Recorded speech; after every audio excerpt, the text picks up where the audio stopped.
since I don't really like having the rub rails and they don't do anything structural to the bus, they're just here to prevent rubbing, so I'm removing them.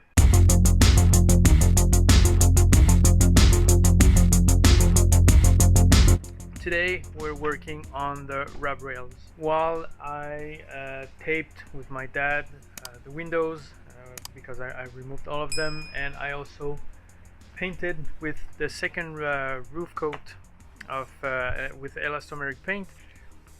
Last time it rained 2-3 days ago, there was no water coming in except one tiny hole on the roof that got filled up with the second coat of elastomeric paint.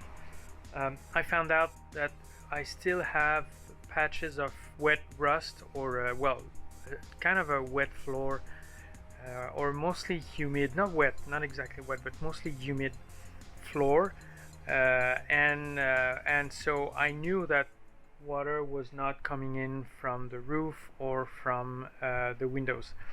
So I know at some point and some part of where the rub rails are, there are some tiny holes. So I'm kind of expecting that water could come from those places. And most of the water is coming from that area. Most of the humidity on the floor is coming from here. So I'm gonna try to remove them, and I'm gonna see if it's coming from here or not. But I need to find a solution, because I need to make sure that there's no more water coming in, especially in the floor, because as soon as I work on the floor and as soon as I put the rust converter, then the rust paint, and then work on the subfloor, when I will have the flooring done, I won't have I will not be able to check if there's still water coming in, and so I need to make sure first that no water is coming in. I need to make sure that the bus is watertight, waterproofed entirely. So I'm gonna remove those and see how it goes. Problem is, those are solid rivets here, and it's kind of tough to remove them, so I may have to grind them. So I'm gonna see how long would it take for me to remove that small rail, and how easy it is or how hard it is, and we'll see. So let's get back into work.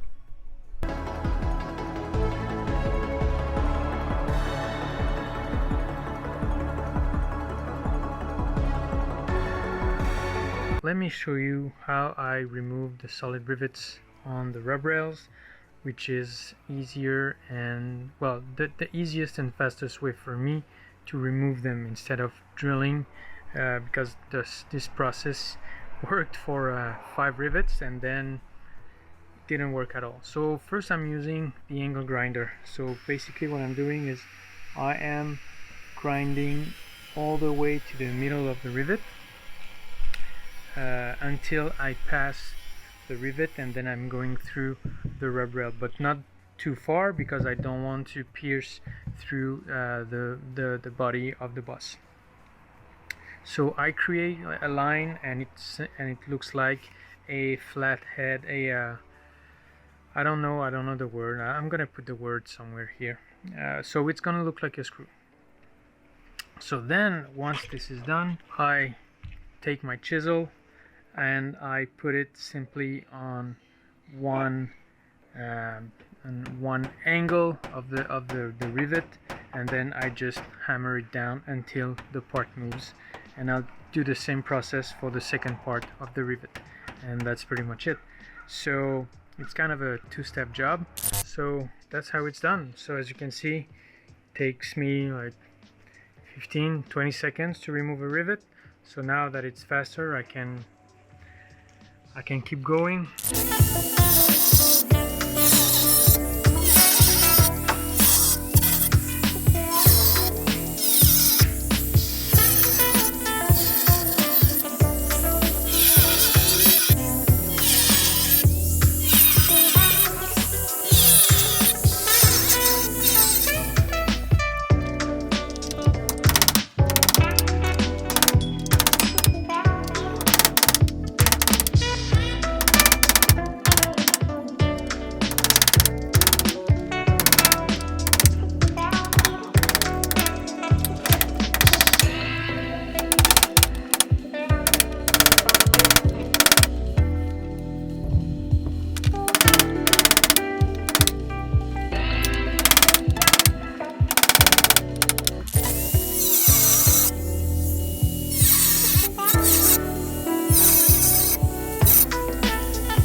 Boom! It's done. Just before filming, I already took out all of the rivets, and by chance it's still on the wall, so now let me remove it.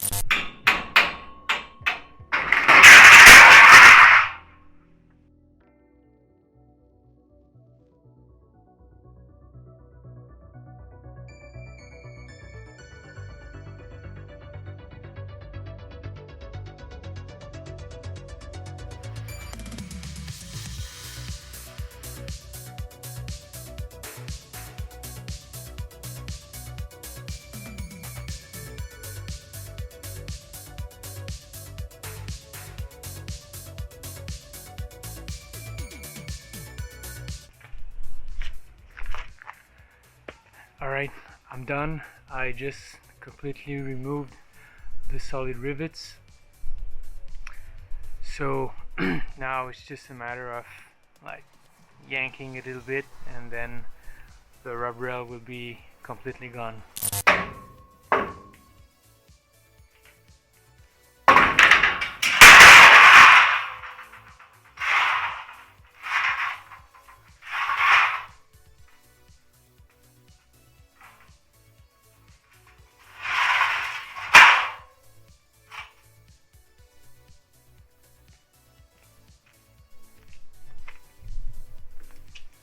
Done.